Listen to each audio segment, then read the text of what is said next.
The River Knows Her Name, by Kateb Nuri Alim Shana.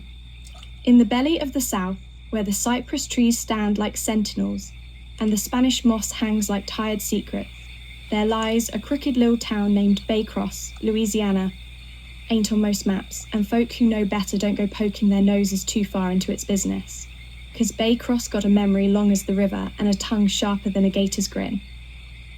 Now this here story, it ain't no bedtime tale. It's a gumbo of mystery, murder, and miracles, with a roux made of scandal, seasoned heavy with sarcasm, and served with a side of spiritual reckoning. So sit a spell, sugar. Pour you some sweet tea with a little something extra if you need, 'cause it's going to get real.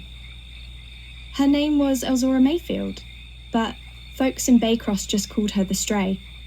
Raised by no one but the wind and whatever spirits haunted the swamps. Dropped on the doorstep of a broke-down church one foggy night, with nothing but a name scribbled on a napkin and a necklace that looked like it came out of somebody's forgotten dream. Folks said she was trouble.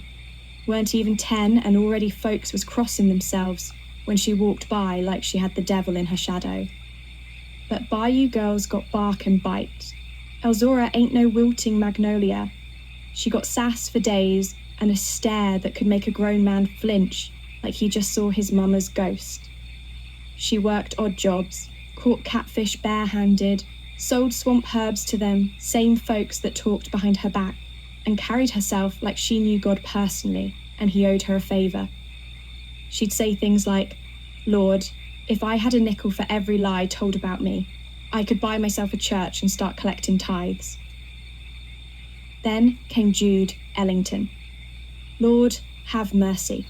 That boy walked into town looking like sin in Sunday clothes. Hair slicked back, voice like a hymn, and eyes that could part fog. Rich family, cotton money, church pew reserved every Sunday for the Ellingtons since Reconstruction. He saw Elzora one day down by the riverbank, and instead of looking through her like the rest, he smiled. Called her Zora, said it like a prayer with honey on his breath. They got thick, fast. Too fast for a town with eyes everywhere. Sneaking kisses behind the sugarcane. Whispering secrets in moonlight. But secrets got a way of not staying secret.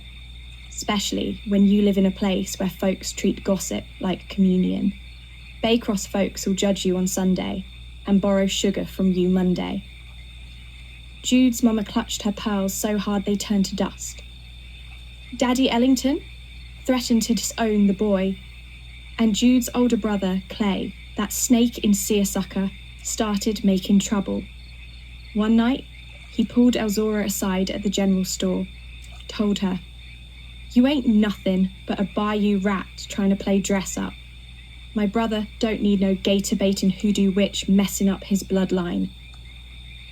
Elzora just smiled, leaned in close and whispered, "Honey, I was born in the swamp. I know how to handle snakes. But spite is a venom that don't sit still." One thunder-soaked night, Jude went missing. Bayou was boiling with rain. 3 days later, they pulled him out of the marsh, cold as a crawfish on ice, clutching that locket Elzora gave him. Town didn't even blink. Sheriff slapped cuffs on her faster than you can say, "She did it." Trial happened so fast it gave folks whiplash. Preacher even showed up just to fan the flames of hellfire. Called her a Jezebel and a swamp-born curse. Now Elzora, she ain't flinch, stood barefoot in that courtroom, chin high, eyes higher. When they pronounced her guilty, she didn't cry, just said, "One day you're going to learn that you can bury truth, but it don't stay dead. It come back blooming like a weed through concrete." And baby, didn't it just? They threw her in Black Hollow Correctional where dreams go to die. But Zora? She started writing poems, prayers, letters to Jude. Her words crawled through the cracks of them cement walls and into the hands of Reverend Hale, a man with a heart bigger than his church. He read her story and knew something foul had been served up. Turns out Jude had uncovered some dirty dealings, land grabs, shell companies, and bribes that would make a televangelist blush. And who was behind it? That sweet older brother, Clay. Hiding behind his Bible and his daddy's money, Jude found out and Clay made sure he stayed silent. And Zora, she was the scapegoat, the sacrifice. Reverend Hale got them papers filed, shined light on that darkness, and baby, the truth came tumbling out like a drunk uncle at a fish fry. Elzora was freed. Clay was found with a self-inflicted bullet to the head and a Bible in his lap, opened to the page that said, "Vengeance is mine, saith the Lord." The town acted shocked, but everybody knew they just didn't want to say it out loud. They'd been wrong. Zora came back to Baycross, not in chains, but in glory, walked straight through the centre of town in a white dress like she was floating.